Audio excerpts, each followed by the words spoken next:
Setiap kali Rita mulai bekerja, dia akan mandi terlebih dahulu. Namun begitu dia masuk ke dalam kamar mandi,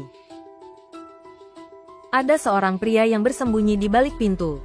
Ternyata mereka diam-diam merekamnya. Rita yang tidak setuju, berencana pergi dari tempat itu. Tapi Johan mencegahnya. Rita mengatakan bahwa dia tidak suka jika kegiatan mereka didokumentasikan, karena bisa saja video tersebut tersebar. Dia tidak ingin menanggung malu. Rita benar-benar memarahi Johan, dan pergi meninggalkan kamar hotel itu. Johan masih terus berusaha mengejar Rita. Karena tidak punya pilihan lain, Johan menyeretnya dengan kasar untuk kembali ke kamar. Nasib Rita berakhir malang. Begitu juga dengan Johan. Vicky langsung menariknya ke dalam kamar untuk memberinya pelajaran.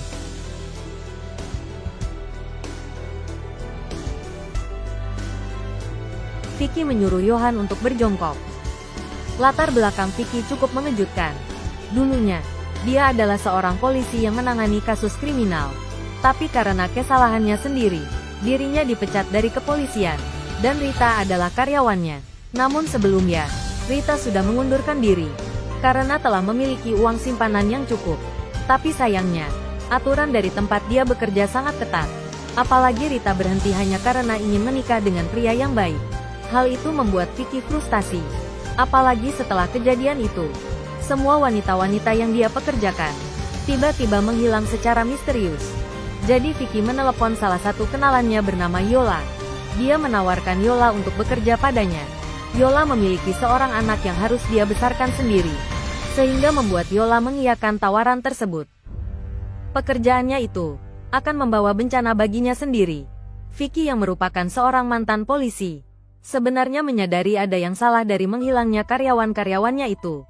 Dia kembali mencari-cari data investigasinya dulu, dan menemukan sebuah nomor. Vicky memiliki perasaan tidak enak pada orang pemilik nomor ini. Saat itu juga, dia langsung menelepon Yola yang sedang bersama pria tersebut. Vicky segera menuruhnya untuk kembali. Tapi Yola sudah terlanjur bersama Tommy di mobil. Vicky hanya bisa memberinya pesan. Jika terjadi sesuatu yang tidak biasa, segera laporkan padanya. Sekarang, kedua orang itu sudah berada di sebuah villa. Yola mulai merasakan ada yang tidak biasa.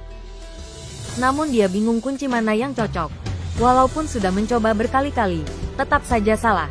Namun begitu pagar terbuka, mereka segera masuk ke dalam villa.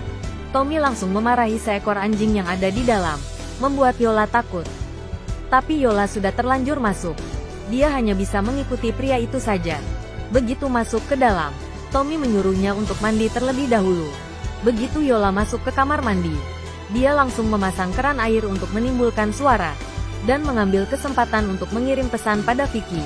Sayangnya, tidak ada sinyal sama sekali di sana. Kemudian Yola memanjat jendela untuk mencari sinyal. Namun hal yang tidak dia duga, jendela itu terkunci.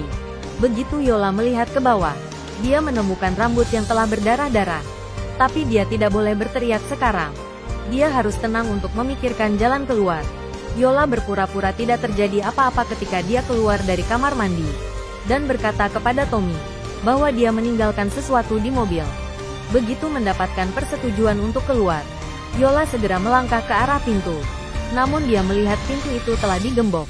Dan sedetik kemudian, bahaya datang. Yola langsung diikat di kamar mandi. Tommy sudah mengetahui rencana Yola untuk melarikan diri. Maka dari itu, dia tidak segan untuk memberi Yola pelajaran.